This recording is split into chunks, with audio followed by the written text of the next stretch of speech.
Good morning, everyone, and happy Monday, April 14th. Hope everyone had a nice weekend despite the dreary, cold, rainy weather, and maybe had a chance to watch some of the great golf that was on last night. Rory McIlroy winning in a sudden death overtime hole against Justin Rose. Pretty exciting. But anyway, here we are Monday. Sun is out, weather's improving, and let's go.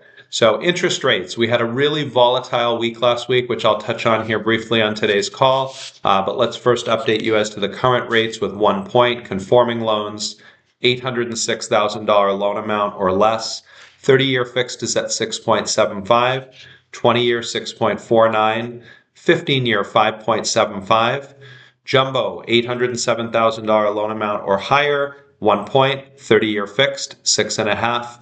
10-year ARM 6.125, 7-year ARM 5.875, and 5-year ARM 5.75. So last week we saw the stock market go up a ton, down a ton, in general down.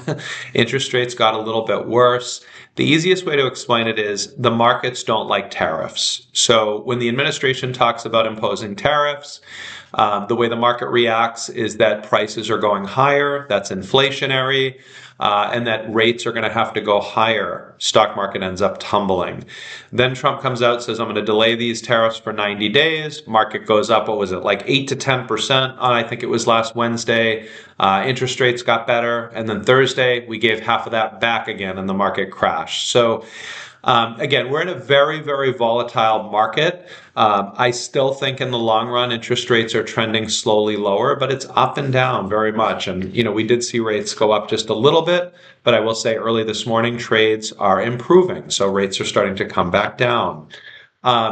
This leads me into our topic for the week, which is rate locks. How does that work? So buyer gets an accepted offer on a property. They're closing in 30, 45, 60 days out. We review the products and we lock the rate when the client confirms they'd like to do so. That secures the rate, that being the highest rate that client will close on in 30, 45, or 60 days. Now, if rates get better before the closing date, we can float that rate lower. We like to generally see rates come down by at least 0.25% or greater to do a float down.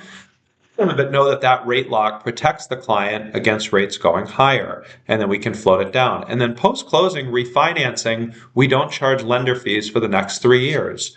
So if rates get better after closing 2 months, 6 months, a year, we can always look to refinance that loan to any other product in the market. Could be a different term fixed rate, could be an adjustable rate, could be any product that's available when you go to refinance, and you can refinance as many times as you want.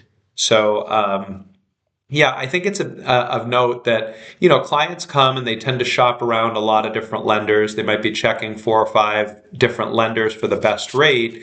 And when they're down to comparing it 0.1 here or 0.1 there, these rates last week shifted in certain days by as much as 0.5% in a day. So again, if you have a great lender, you have a good option that you're comfortable with, lock the rate, and then if it gets better, work with a lender that can protect your interests in that case. And I think you'll be in great shape. So if you have any questions about any of this or for my team and I, please don't hesitate to reach out. Again, it's themarqueeteam.com. Have a great week ahead. Thanks a lot. Bye-bye.